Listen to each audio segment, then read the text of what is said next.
Halo, selamat siang, sore, dan malam teman-teman. Kali ini Bola Skor akan menghidupkan kembali, yaitu channel kita Anak Gawang. Saya adalah Johan Kristiandi sebagai host di sini. Samping saya, Rizky. samping lagi, Arif. kali ini kita akan bahas soal liga-liga top Eropa. Yang pertama, Premier League. Di Premier League kita bisa melihat Manchester United bangkit setelah terseok-seok di awal musim, bangkit melawan Everton. Nah, gimana Bung Arif melihatnya performa MU? Ya setelah jeda ini ya internasional November kemarin, emang MU tuh dalam sorotan karena performanya naik turun. Tapi begitu ngelawan Everton, itu kan prediksinya Everton bakal ngepres, apalagi dia dapat pengurangan poin dan hukuman gara-gara melanggar aturan financialnya itu. Nah setelah main di Goodison Park itu awal-awal emang Everton memegang kendali, tapi lama-lama ya MU dengan kualitasnya jadi pembeda di situ. Karena 3 penyerangnya nyetak gol semua, termasuk golnya Garnacho yang keren itu kan, salto. Ya. Jadi ya ngelawan Everton ini bisa jadi titik baliknya buat MU gitu. Karena dia masih bisa mengejar 4 tim yang di atas itu. Sekarang kan posisinya 5 kalau nggak 5-6 itu. Jadi kalau lihat tuh permainan MU yang membaik, apa emang Evertonnya aja yang jelek? Everton juga sebenarnya di babak pertama itu statistik menunjukkan mereka banyak ngepres sebenarnya. Banyak ngepres, tengahnya MU masih bolong, cuman penyelesaian akhirnya tidak bagus gitu. Sementara MU penyelesaian akhirnya terbayar gitu dengan penalti Rashford, Alejandro Garnacho salto, sama Martial nyetak gol juga. Kalau Ikin gimana ngeliat performa Manchester United? Ya di 3 pertandingan terakhir Liga Inggris kalau nggak salah menang terus ya bang. Menang terus. Walaupun menang tipis, tak masalah lah. Ya agak sedikit kepleset lah tanda kutip di Liga Champions. Tapi ya mudah-mudahan sih performa MU yang lagi menanjak ini sepertinya bisa, karena ke depan lawan siapa sih? Masih ada lawan Liverpool, terus ada lawan Newcastle juga, lawan Bournemouth. Minggu ini lawan Newcastle ya? Nah, gini lawan Nah, itu Newcastle. mungkin jadi tantangan konsistensi MU kali bang ya, maksudnya setelah di 3 pertandingan terakhir tuh lawannya relatif di bawah MU, sekarang pekan depan akan melawan Newcastle yang lagi bagus lah juga ya, relatif seimbang, jadi nah itu jadi tantangan mungkin. Mainnya juga di St. James Park. Pembuktian gitu apakah benar MU dalam tren positifnya itu benar atau cuman ya karena lawannya memang lebih di bawah MU gitu. Tapi kalau setuju juga ada anggapan performa MU ini yang meningkat karena ini belakangnya makin kuat. Ada siapa? Harry Maguire. Udah balik. Setelah dia Udah perform lagi. hidup kembali. Gimana? Maguire bisa menggeser Varane gimana? Iya, ini gue termasuk salut sih sama Maguire ya. Maksudnya dia udah dari musim lalu atau 2 musim lalu tuh dihujat di media sosial dia. Pokoknya setiap ini kan permainan dia, blunder apapun dia pasti jadi sorotan, jadi meme lah gitu kan. Mentalnya kuat dan dia tidak ngambek gitu kan. Terus kerja keras, latihan. Ada lah pokoknya. Sebut aja Sancho lah. Iya, jadi dia terus latihan dan pada akhirnya ya mendapatkan kepercayaan dari Erik ten Hag dan dengan baik gitu loh. Bahkan geser Varane juga. Udah gitu kan ditambah juga kayak Lisandro Martinez cedera ya kan. Yang lain nggak konsisten ya Maguire konsisten, udah dimainkan terus gitu. Jadi masih perlu back baru kan? Perlu sih. Karena kayak Varane itu kan gampang cedera. Lika juga rawan sekarang kan. Lindelof juga back yang kaki kiri itu cuman Johnny Evans pun sekarang cedera. Oleh Lisandro Martinez. Jadi mungkin datengin back baru sih kemungkinan datang. Karena kan itu katanya rumornya top back bakal datang musim panas, kata Romano. Nggak tahu tuh ya kapan siapa. Kalau MU sedang berusaha bangkit, ini ada yang lagi menanjak banget, yaitu Arsenal. Arsenal secara mengejutkan memimpin klasemen dengan unggul 1 poin dari Manchester City. Gimana kalau Bang Arif melihat performa Arsenal? Sebenarnya dari musim lalu udah kelihatan sih. Mereka udah kelihatan bagus ya. Ini bukti dari kepercayaan manajemen menyerahkan tanggung jawab khusus ke Mikel Arteta. Udah dari 2019 dia ngebangun tim ya kan. Kalau nggak salah debutnya dia tuh langsung juara Piala FA kan. Dan pemain-pemain yang tanda kutip jadi toksik di ruang ganti tuh disingkirin sama dia kayak Aubameyang, Ozil gitu. Dan akhirnya dia memiliki squad yang dia pengen gitu. Dia memegang kendali penuh, dapat backup juga dari direkturnya Edu. Akhirnya pemain-pemain yang datang sesuai gitu. Bisa dilihat sih musim panas 2023 datangnya nggak banyak, Timber, Havertz, sama Declan Rice sama David Raya, tapi itu sesuai sama kebutuhan dia dan menambah kedalaman skuadnya Arsenal. Arsenal kompetitif sekarang di Liga Champions jalan juga, di itu juga jalan Premier League. Kalau Ken gimana kan misalnya dengan Ten Hag sama Arteta deh di head to head gimana? Gaya melatihnya atau gimana performanya? Meracik tim sebenarnya kan kalau Ten Hag itu dibekali dengan pemain-pemain yang jor-joran ya. Gimana? Kalau Arteta mungkin karena dia pertama dia udah lebih lama ya di Premier League. Udah ada pengalaman dari 2019. Pokoknya dia kan ngelatih Arsenal itu 2019. Sebelumnya 3 tahun jadi asisten pelatih. Jadi dia juga udah berpengalaman jadi asistennya Pep Guardiola di City ya. Di City. Terus dia juga mantan pemain di Arsenal. Jadi kultur sepak bola Inggris dia udah paham lah, dia udah ngerti. Sedangkan Ten Hag kan baru musim kedua di United. Jadi ya menurut gue masih masih perlu kita lihat ke depan lah. Kalau soal banyak yang bilang ya katanya kan MU itu di bawah Ten Hag bosenin mainnya. Ya ke MU itu emang kayak gitu sih sebetulnya. Ya gak sih Bang? Betul. Maksudnya kayaknya seingat gua gitu ya nggak ada sejarahnya MU itu main cantik gitu. Kayak Barca atau kayak apalah nggak ada sejarahnya. Zaman dulu juara pun banyak kan gol-gol MU itu gol-gol hafalan lah bahasanya gitu. Efisien, counter attack, sayap gitu. Gitu doang gitu. Jadi kalau ada yang bilang balikin MU kayak dulu yang kayak dulu tuh seperti apa? Kapan MU menghibur? Kita sekarang scrolling lagi ke tabel bawah. Ada namanya klub Chelsea yang baru aja dibantai sama Newcastle United. Kalau gua ngeliat sih Chelsea itu rada polemik ya. Udah pelatih baru, terus pemain-pemainnya juga banyak yang baru. Kalau lu gimana Bang Arif ngeliatnya? Faktornya banyak sih dia. Kenapa bisa nggak konsisten untuk musim ini ya, kayak skuadnya muda. Itu kalau kata Pochettino begitu kan pelatihnya. Skuad muda, terus nggak beruntung sama faktor ini juga, cedera pemain, adaptasi juga dia. Jadi ya mental juga pengaruh di situ kan. Karena di sini kita ngelihat kan sebenarnya mereka nggak ada masalah gitu ngelawan tim-tim gede, lawan Liverpool, lawan Arsenal, lawan Tottenham, sama terakhir lawan City kan mereka nggak kalah gitu. Tapi begitu ngelawan tim yang ibaratnya tanda kutip seharusnya mereka bisa kalah kan, justru kalah gitu kan. Kayak kemarin waktu lawan Newcastle ya itu main away sih, dan Newcastle emang lagi naik. Tapi di situ Chelsea kelihatan banget gitu kan keteternya, karena udah Chris James ya kartu merah juga, terus Newcastle juga ngepres juga kan. Ya dari situ kelihatan gitu mental mereka jadi belum konsisten gitu. Tapi kemungkinan besar ini karena pemainnya masih muda-muda, terus badai cedera pemain juga, bangkitnya ada Chelsea. Kemungkinan bangkitnya ada. Kalau pede gakin, MU peringkat lebih baik daripada Chelsea di akhir musim. Oh kalau itu iya. Kenapa? Itu pasti. Apa pembelaan lu? Ya secara squad MU lebih baik, satu itu. Terus juga kalau nggak ada gangguan di ruang ganti ya, biasanya MU kan masalah MU itu selalu ruang ganti ya, ya kan? Ya kalau nggak ada permasalahan itu sih, jangankan di atas mana Chelsea ya, di atas Liverpool juga bisa. Kira-kira kok ngomong di atas City kirain. Enggak. Kalau di atas City masih jauh lah, tapi Liverpool kalau ada yang cedera aja tuh, salah gitu kan. Kalau nggak siapa?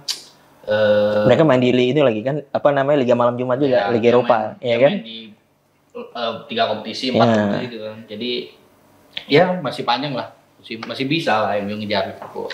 Kita bahas sedikit aja deh soal City sama Liverpool yang udah langganan di papan atas. Kalau menurut Bang Arif nih, kan sebenarnya poinnya nggak jauh-jauh amat ya, cuma beda 2 atau 3 poin. Sebenarnya apa sih yang membuat mereka, biasa kan di awal musim unggul jauh banget dengan tim-tim di bawahnya. Kenapa City dan Liverpool seolah kurang ngegas lah? Kurang gas sih enggak ya, mereka sebenarnya belum mencapai level permainan terbaik ya, tapi mereka punya pengalaman gitu kan. City udah juara 3 kali beruntun gitu kan, Liverpool juga pernah juara juga kan dalam baru-baru ini gitu. Jadi ini 2 tim yang udah cukup berpengalaman, pelatihnya pun, nah ini kuncinya adalah pelatihnya itu, Guardiola sama Klopp kan masih di situ. Jadi ya mereka masih bersaing lagi. Klopp membangkitkan Liverpool lagi musim ini, Guardiola di Manchester City. Terus habis itu klub-klub lain juga serunya ini adalah ikut naik juga gitu, kayak Arsenal, Mikel Arteta kan, ya siapa sih yang ngunggulin Arsenal kan dari dulu, baru musim lalu kelihatan gitu kan mereka jadi pesaing, dan musim ini nambah rekrutan baru kayak Rice, Havertz gitu jadi makin bagus kan. Terus ada kuda hitamnya, gue bakal nyebut kayak Tottenham, MU, Aston Villa, Brighton, Newcastle itu ya bisa ngerusak di atas gitu, tapi ngerusak aja sih. Untuk juara sih kayak masih, gue sih untuk 3 kuda pacu sih musim ini City, Liverpool sama Arsenal. Kalau gue sih ngeliatnya 3. MU. Berarti MU udah hitam. Kuda hitam. Gue bakal bilang kuda hitam. Kuda pacu. Karena emang inilah mereka secara poin juga ya walaupun bisa ya, masih hitungan matematis masih bisa, tapi kan belum tentu konsisten juga. Musim ini penyakit MU gitu kan. Fansnya dibuat berharap ya kan. Menang. Habis itu ya jatuh lagi. Itu kayaknya bukan musim ini doang. Musim sebelumnya kayak gitu.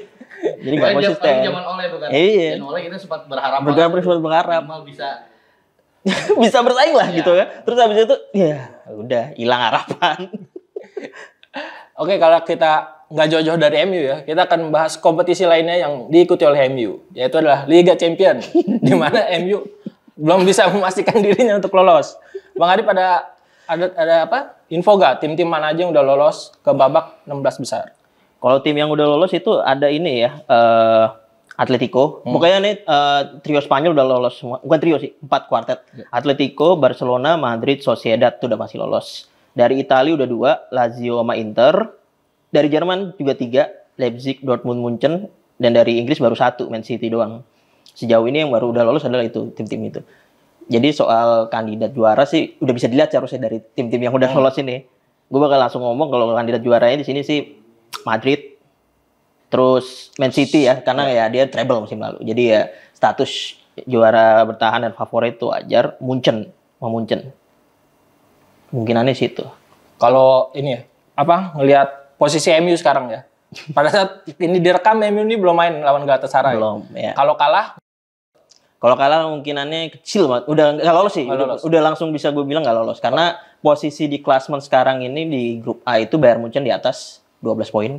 Diikutin sama Copenhagen sama Galatasaray 4 poin. MU di dasar klasmen 3 poin. Jadi kalau kalah udah out. Ya paling bisa sih mungkin ya. Kalau nunggu hasil lain ya masuk ke peringkat 3. Turun ke Liga malam Jumat. Sama Liverpool. Diketawain offense MU kan di awal musim ini. Lalu kenapa Kin? MU di Liga Champions juga angin-anginan. Satu kemenangan ya itu mah nggak usah main. Gimana? Ya mungkin. Tapi kalau ngelihat match MU lawannya gampang-gampang loh. Ya, tapi kan kalau kita ngelihat kayak lawan apa? Yang di Old Trafford apa yang Galatasaray ya. Copenhagen? Bayern? Copenhagen menang kita Old Trafford. Ya.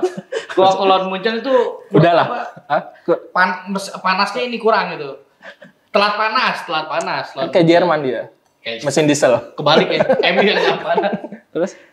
Nah, terus waktu lawan Galatasaray itu ada insiden Casemiro kartu merah. Iya, ada aja momen itu. Terus dapat Galatasaray dapat penalti gitu. Jadi kayaknya ada aja MU itu halangan untuk menang gitu, Jo. Momen off-nya ada aja MU. Iya, lawan Copenhagen di Copenhagen Rashford yang kartu merah gitu. Mungkin ceritanya kan lain, Jo, kalau itu MU main 11 pemain. Ya terus apa suruh kartu merah? Ceritanya kan lain. Gimana Bang Arif lawan Galatasaray nih? Ini aja kan berarti begitu ini tayang pertandingannya udah selesai. Lu menerawang aja. Gimana hasilnya, siapa ngejebolin, siapa gini ya, kalau misalnya pun menang ya, MU menang itu di laga terakhir Old Trafford lawan Bayern Munchen. Bayern Munchen profesional pasti. Ini nggak mungkin asal-asalan kan. Pasti menang juga. Walaupun tim B-nya. Nah, itu dia tuh bakal susah apa enggak ya. Cuman pokoknya MU mau persulit dirinya sendiri gitu loh. Masalah lolos apa enggak ya kan ya kalau kayaknya untuk fans sih udah pada realistis nggak lolos lah dengan kekalahan gitu, main nggak konsisten juga di Liga Champions. Kalau bisa lolos ya miracle banget gitu kayak tim merahnya Italia gitu kan. Udah di dasar klasmen masih punya harapan lolos gitu kan. MU juga masih punya secara matematis harapan, cuman nunggu hasil Copenhagen juga kan lawan Bayern Munchen. Nah, MU lawan Galatasaray ini di Turki kan bakal susah sih kemungkinan. Kalau lu ngeliat apa grupnya AC Milan ya tadi lu bilang tim Italia warna merah itu gimana? Kan panas juga tuh. Bener sih. Layak sih disebut grup neraka itu. Isinya kan PSG, Dortmund, Newcastle kan. Dan siapa sangka Dortmund sekarang yang di atas malah PSG yang di urutan kedua, 3-nya Newcastle, bawahnya Milan gitu kan. Milan 7 kali juara Liga Champions di paling bawah gitu ya. Sepak bola udah berubah banget sih emang. Ngikutin gak selain MU di Liga Champions? Enggak sih. Sejujurnya enggak. Jadi on MU. Terus apa lagi? Yang Real Madrid udah lolos ya? Udah Real Madrid udah lolos. City udah lolos ya. Paling grup-grup yang masih menentukan lolos ya udah. Barcelona juga udah lolos. Jadi cuman ya menantikan nasib MU aja. Lu selain MU deh, yang lu jagoin. Yang tadi disebut yang lolos itu gue udah gak tahu. Coba sebut yang lu jagoin selain MU di Liga Champions yang akan juara. Asalnya City lah. Ya, kenapa gitu? Kenapa gitu? Ya, Arsenal nggak apa-apa? Terserah lah itu. Udah. Kita nggak tahu Jo gue.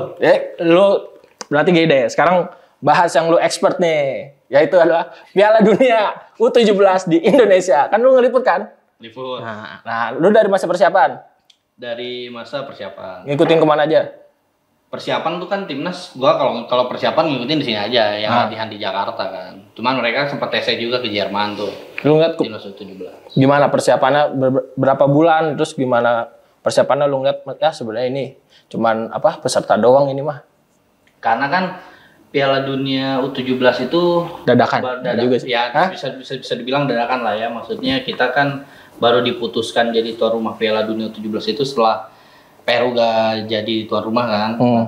Kalau nggak salah itu bulan Juni, kalau nggak salah Juni apa Juli gitu. Jadi persiapan berarti kan kurang lebih cuma sekitar 3 bulanan lah ya. 3 bulanan untuk main di Piala Dunia. Ya terhitung kurang lah, apalagi di kita kan kompetisi Elite Pro Academy-nya sempat off tuh Jo. Sempat gak ada lah, baru musim ini diputar lagi tuh karena kemarin kan sempat ada pandemi segala macem lah. Jadi sempat off, nggak ada si pemain-pemain itu nggak ada wadah untuk wadah untuk berkompetisi gitu kan. Pemain tuh harus dimatangkan di kompetisi kan, nggak cuman buat TC segala macem kan gitu. Jadi ya dengan persiapan yang bisa dibilang agak mendadak lah ya. Wajar di dasar klasemen. Wajar. Dan lawan-lawannya pun ya lebih berpengalaman lah kan. Siapa Maroko tuh kalau nggak salah runner up Piala Afrika kan kalau nggak salah. Terus Ekuador juga runner up. Panama CONMEBOL. Bukan CONMEBOL. Iya tahu. Emang dia jago bocah-bocahnya. Tiga kan apa runner up gitu. Emang jago. Ya bisa secara seharusnya menang ya lawan Panama. Lawan Panama sih kayak harusnya menang. Tadinya kan bukan target sih. Hitung-hitungannya itu lawan mana? Ekuador itu seri tuh kan. Terus lawan Panama menang. Nah, lawan Maroko juga seenggaknya bisa imbang lah. Itu kan kalau dengan hitung-hitungan itu kita bisa lolos minimal runner up kan. Cuman sayangnya di match Panama nih yang miss. Itu kalau kita lawan Panama menang dan di partai terakhir lawan Maroko kita kalah pun kita masih bisa lolos sebagai peringkat ketiga terbaik. Asal nggak telak juga kalah ya waktu lawan Maroko kan. Ya, karena ya itu kita bener-bener ke jatuhnya di lawan Panama itulah yang benar-benar udahlah, jadi udah makin sulit lah. Tapi dengan waktu singkat lawan Ekuador seri bagus sih menurut gua. Iya kan? Ya, nggak, Ekuador lebih ini kan emang favorit di grup kan. Memang Ekuador memang dari sejak awal memang paling difavoritkan, tapi kan kemarin pun ngelihatnya di awal-awal tuh kalau lu nonton mungkin berdua ya, di awal-awal tuh sempat pemain kita itu kayak demam panggung kayaknya ya. Mungkin dia baru pertama kali main di Piala Dunia. Meskipun di level U17 kan levelnya tetap Piala Dunia ya. Jadi mungkin ada pressure tersendiri lah, mereka tuan rumah segala macam. Waktu itu juga penonton lumayan lah untuk ukuran Piala Dunia U17 ditonton 30.000. Match pertama itu seingat gue tuh 30.000-an. Demam panggung jadinya. Mungkin demam panggung karena kita lihat di awal-awal itu ya, kalau yang nonton juga pasti inget salah passing. Itu kayaknya tim senior juga gitu. Ya berarti bukan baru lagi skill emang bukan pandangan baru lagi tuh ya. Salah passing terus kelihatan kalau di press itu malah dia yang panik gitu Jo. Kalau setuju kalau Bima Sakti ini sebenarnya ya nggak pantas lah ngelatih tim U17. Kan banyak yang pengen kenapa nggak STY banyak banget pekerjaannya kalau dia ngelatih U17 juga. Lu ngeliat nama lain misalnya kenapa Bima Sakti gitu lu mempertanyakan nggak? Karena nggak juga sih, karena kan Coach Bima ini sebelumnya kan yang megang timnas U16 dan juara AFF U16 di Jogja itu kan. Ya intinya tuh Coach Bima udah tahu tim inilah gitu, udah tahu tim ini. Maksudnya dia udah mengenal banget tim inilah. Jadi nggak perlu lagi nggak perlu lagi dari nol gitu sarannya. Dia tinggal nambah pemain-pemain untuk yang kurang-kurang itulah, termasuk kan ada siapa kemarin tuh si Welber sama Amar juga kan. Ya lo ketemu bapaknya. Gua ketemu bapaknya Welber. Ya gua rasa sih nggak ada masalah ya dengan Coach Bimanya ya. Ya mungkin soal pengalaman itu kan ya namanya juga pertama kali juga kan di Piala Dunia, dan menurut gua secara hasil sih nggak jelek-jelek amat sih meskipun kita gak lolos ya. Dua poin ya? 2 poin imbang sama Maroko dan Panama. Jadi kalau kata gue sih gitu, secara hasil sih nggak ini banget lah, apalagi ya jadiin pengalaman aja lah Piala 17 ini. Setuju juga ya. Nanti kan targetnya itu apa? Buat ke Piala Dunia U20. Kalau kata Pak Erick Thohir berapa tahun lagi? 2025 kalau nggak salah. Emang diproyeksiin di situ Emang ya. diproyeksikan tim ini jadi apa namanya tuh kerangka lah. Ini jadi kerangkanya buat next pembentukan tim U20. Jadi ntar ada tambahan pemain, mungkin ntar ada dari diaspora lagi atau dari sekarang kan Elite Pro Liga 1 lagi jalan nih. Mungkin dengan kompetisinya berjalan pemain nambah apa namanya tuh ya menambah pengalaman dia kan. Jadi mungkin akan lebih siap nanti saat di Piala kalau lolos. Tapi kan mungkin kalau untuk lolos itu kan harus di Piala Asia U20 dulu berarti kan, ya tantangannya ntar di situ. SDO disiapin buat jangka panjang kan. Setidaknya sudah bakal disiapkan, sering ketemu. Setidaknya ada plan lah, udah ada plan gitu juga. Enggak yang mendadak banget. Soalnya kecenderungannya begitu kan. Begitu ada turnamen baru dikumpulin, latihan akhirnya pendek gitu kan. Ya kalau Bang Arif? Kalau gue sih setuju yang dibilang Ikin banyak. Cuman ya apa namanya, udah wajar juga gitu loh kalau misalnya ekspektasi untuk U17 tuh emang gak gede gitu kan. Karena emang ya mereka anak-anak, biarin aja mereka berkembang dulu gitu kan. Yang ngarepin juara juga mereka sendiri gitu. Buat prestasi mereka sendiri gitu. Jadi ya biarin aja gitu untuk U17 ini. Talenta-talenta itu. Malah justru ini Piala Dunia U17 ini sebenarnya gue bisa ngelihat surganya buat memandu bakat sih. Karena pasti ada gitu di antara penonton-penonton scouting Eropa atau ya mungkin Asia Tenggara gitu kan, cari-cari bakat gitu. Setelah gagal kita di dalam lapangan, kita mesti punya satu tugas lainnya, yaitu sebagai penyelenggara. Penyelenggara ini kan sebenarnya rame ya, ada banyak isu.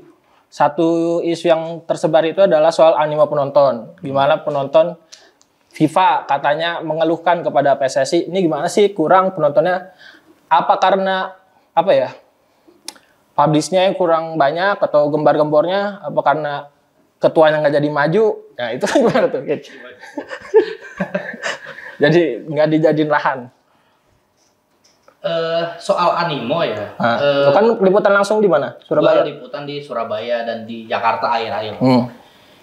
Jadi kalau Bandung sama mana satu lagi? Solo.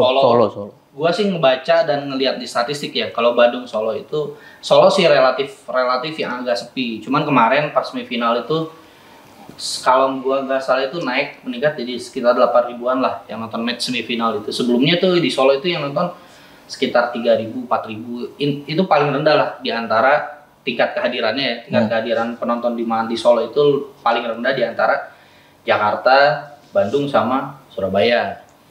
Bahkan gua itu agak terkejut juga sih, maksudnya gua kira itu Jakarta yang akan paling sepi gitu. Karena kan apa namanya tuh sepengalaman sebelumnya gitu ya. Biasanya di daerah itu kalau ada timnas atau ada perhelatan kayak gini kan lebih rame lah.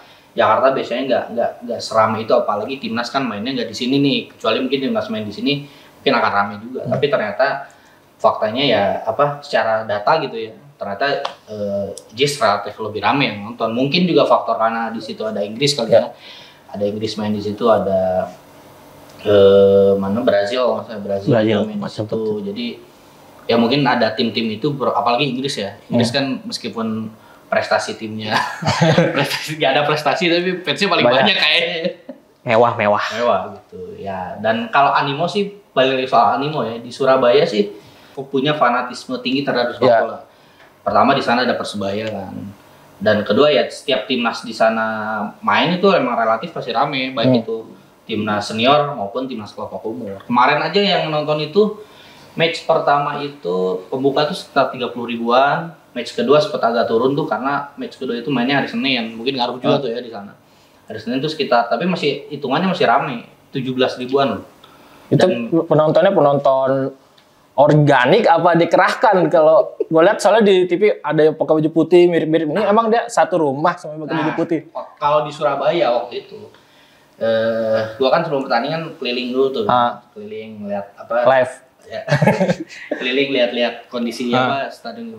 Nah, memang ada kayak perkumpulan kayak santri dari pondok pesantren mana itu, jadi pengerahan massa gitu ada. Terus dari sekolah mana gitu misalnya. Dan gue pun emang ngelihat di Surabaya ya, waktu gua di Surabaya ngelihat di setiap sekolah itu ada semacam banner gitu juga di depannya itu. Jadi kayak tiket Piala Dunia U20 bisa didapatkan di sini gitu. Jualan. Jadi kan guys dia punya duitnya buat nonton.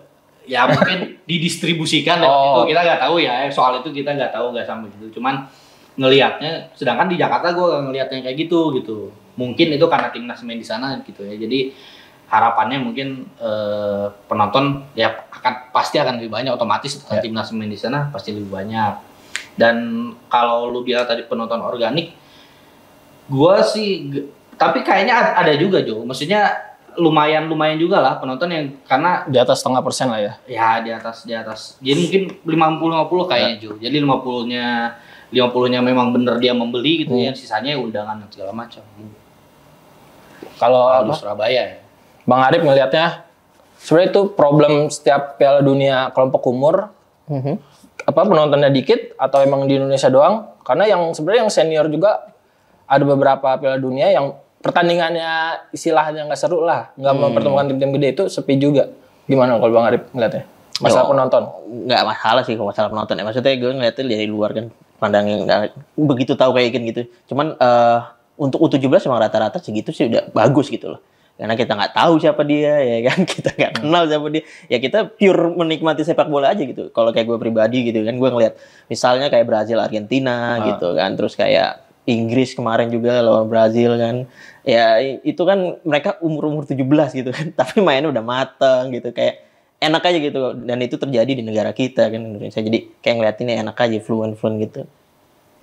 Kalau dari sisi ini kan, katakan Piala Dunia ini didatangin supaya bisa stimulus lah pergerakan ekonomi. Kalau lu ngeliat gimana? Apakah penonton di sono jadi rame dan pembelajar di sekitarnya dibeli? Atau lu kan sempat wisata kuliner juga kan? Beli rawon. Tipis-tipis. Nah, lu sempat wawancara kan? Ya. Nah, apakah ada penaikan omset atau sebenarnya ya sama aja itu, karena yang datang juga orang-orang Surabaya juga. Kalau karena kan gini ya, kalau di Surabaya itu sebetulnya kan mainnya di Gelora Bung Tomo ya. Itu tuh sebenarnya lumayan agak jauh dari pusat kota Jo. Dekatnya tempat sampah. Ya, pokoknya itu tuh udah mepet mau ke Gresik apa Gresik 2 lupa. Pokoknya intinya itu udah Surabaya hampir coret lah. Surabaya hampir coret. Jadi dan gini, di mungkin karena ketentuan FIFA kali ya. Jadi si pedagangnya pun nggak kayak, taruh lah misalnya Liga 1 main di sini ya, Persija main misalnya, atau timnas main kan ada yang jual shawl segala macem gitu di area dekat-dekat stadion gitu. Di sana itu nggak ada karena mungkin harus steril dari FIFA segala macam. Mungkin ada aturan kayak gitu ya, karena itu kan kaitannya dengan license kan. FIFA kan sangat menjaga license dia ya. Jadi maksudnya kalau lu tidak resmi ya tidak boleh gitu. Kalaupun mau berjualan itu jauh pun agak bingung juga pasti itu penjualnya, karena memang ya itu yang gue bilang tadi, GBT itu di bener-bener di pinggiran Surabaya dan itu jauh dari keramaian lah gitu kasarannya. Jadi gitu Jo, maksudnya kalau di Surabaya ya relatif yang gue lihat ya relatif lumayan rame lah yang beli merchandise resmi gitu ya. Dan ya yang datang ke sana pun palingnya itu gue sempet dengar keluhan itu, cerita ada di waktu gue liputan di JIS itu kayaknya supporter Argentina kalau nggak salah ya, Argentina atau Brazil gitu, lupa antara dua itu. Dia mengeluhkan kayak nggak bisa dibawa ke dalam gitu Jo. Jadi saat Piala Dunia itu lu makan nih, meskipun itu di booth resminya ya, lu makan harus di situ gitu. Kalau di dalam ada yang jualan. Ya. Kan biasa gitu. Jadi di luar nggak boleh masuk. Jadi dia nggak bisa bawa ke dalam. Di dalam ada yang jualan lagi ternyata, yang tapi minuman doang tuh. Ya gitulah, ada keluhan-keluhannya seperti itulah. Yang bacang. Kalau masalah JIS yang kemarin lapangannya banjir, gimana lu ngeliat ya? Lu nonton kan? Ya itu gue kebetulan ada di situ juga. Sebagai saksi mata, apa lu lihat curah hujan yang terlalu tinggi, terus masalah atapnya nggak ditutup, itu katanya ada regulasinya. Kalau lu ngeliat gimana misalnya? Curah waktu itu emang kebetulan kalau hujannya sih nggak lama ya, hujannya nggak lama, paling cuma sekitar sejaman gitu. Lama dong itu. Lumayan. Nggak lama tuh, namanya nggak 2 jam 3 jam gitu jauh, sejam mah bentar lah. Cuman emang deras gitu ya, deras banget. Jadi mungkin apa pas lagi pemanasan ya, ada pas genangan. lagi pemanasan, akhirnya ada Genangan. situasi itulah. Dan soal apa? Nggak ditutup atap. Soal atap yang nggak ditutup itu ada regulasinya ternyata Jo. Maksudnya nggak Asal-asalan. asal kayak Bukan listrik mati gitu iya ya. kayak aduh gua gerah nyalain AC gitu nyala nggak gitu ternyata Jo. Jadi ada apa namanya tuh ada prosesnya nih. Gua nggak aturannya ada nih dalam regulasi kompetisi FIFA pasal 22 Stadium Infrastruktur and Equipment poin ke-6. Jadi intinya itu penggunaan atap stadion itu nggak bisa Seenaknya. nggak bisa Ada yang menentukan. ada yang menentukan. Jadi itu harus dibahas dulu 1 hari sebelum pertandingan. Satu hari. Jadi udah dibahas di apa sih namanya tuh? Kalau bahasa itunya MCM lah, Match Coordination Meeting ya. Kalau di Liga 1 semacam itunya. Jadi ditanya ke kedua tim bahwa harus mendapat persetujuan dari kedua tim. Gitu. Maunya tutup apa buka nih? Ya, maunya ditutup atau dibuka gitu. Dan apa namanya tuh? Ya itu harus dari situ, berangkatnya dari situ, dan di saat dihadapi pertandingan harus wasit yang menentukan. Jadi mungkin saat itu wasit melihat Wasitnya belum tahu Indonesia kayak mungkin biasa. wasitnya ngelihat Greenwich. dianggap mungkin aman kali lapangan, Oh, gitu. iya Dia juga. nggak tahu gitu, karena kan ya itu nggak bisa juga. Dan kalau di sana tuh gue sempat nanya juga, jadi proses penutupan atapnya itu juga Lama. memakan waktu. Nggak lama. Didorong gitu kali. Dikali. Memakan waktu, jadi nggak oke, bisa nih misalnya oke, tutup nggak langsung tutup gitu 5 menit gitu, nggak juga, masih ada proses, jadi lama gitu, nggak bisa juga, Jadi jadi nggak akan sesuai. percuma juga saat itu. Nggak sesuka hati lah ibaratnya. Nggak sesuka Ada hujan nih tutup gitu kan. Nggak Iya. begitu lah. Lu gimana Bang Arif lihatnya itu? Sebenarnya masalah banjir itu. Lu kan biasa melihat di Premier League yang mulus-mulus aja udah maksud gede. gue itu gue juga ini ya ngutip dari cuitan di Twitter, emang maksudnya genangan begitu kan nggak cuma di Indonesia gitu doang kan, di Jakarta maksudnya di stadion tertentu, sering lah di Eropa juga hujan tergenang ya, ada yang bersihin gitu ya, hal yang wajar sih kan, itu toh nggak mengaruhi besarnya itu kan, maksudnya jalannya pertandingan tetap jalan walaupun di delay gitu kan, harusnya bukan jadi masalah besar sih itu, udah biasa juga di Eropa juga begitu gitu kan, begitu hujan deras mungkin drainasenya nggak ini kan mungkin, tapi ya selama bisa dikeringin jalan tandingan. Remote-nya diumpetin katanya. Betin. Gitu ini aja deh bahas. Berarti tinggal 1 pertandingan lagi ya? Final. Tinggal 2 perebutan tempat ketiga. Oh iya. Tapi nggak ada kendala lah ya selama Piala Dunia di Indonesia ini, dari akomodasi lah, apa peserta nggak ada yang protes gitu ya? Kayaknya lebih ke publik kita doang yang heboh sendiri. Dikait-kaitin sama politik. Peserta Oke aja. Oke aja. Bahkan kalau nggak salah tuh pelatih Jerman apa ya, dia bilang bahwa Very good. bahwa Indonesia itu Ramah. layak lah. Dia seneng lah, maksudnya Piala 17 bisa disini, dan dia berharap Indonesia bisa kebagian lagi di tuan rumah ajang-ajang kayak gini lah. Ya, lumayan. Ngeliat VAR di Indonesia akhirnya kan. Iya, akhirnya ngeliat VAR secara langsung. Iya, Dan ada VAR diumumkan. Uniknya tuh kan, diumumkan. kalau di Inggris tuh kalau nggak salah cuman wasit yang denger ya. Denger. Ini Kalau suara gede. Suaranya diumumin Jo di stadion gitu. iya. Si VAR VAR room, cek ya. selesai gitu. Langsung bersorak penontonnya. Gak ngerti gitu. Lebih gak ngerti sih. VAR cek penalti. Gitu. Ya, semoga wasit kita nanti lama-lama bisa ya. Karena masih belajar kan. Karena ada 3 wasit. Ada 3 wasit Indonesia yang jadi fourth official lah. Itu di kata Butisa Waketum PSSI. Jimmy Napitupulu. Itu diharapkan bisa diharapkan bisa apa ya, jadi ada transfer ilmu segala macam lah, ditambah kan Liga 1 Mau ya. mau rencananya memakai VAR bulan Februari.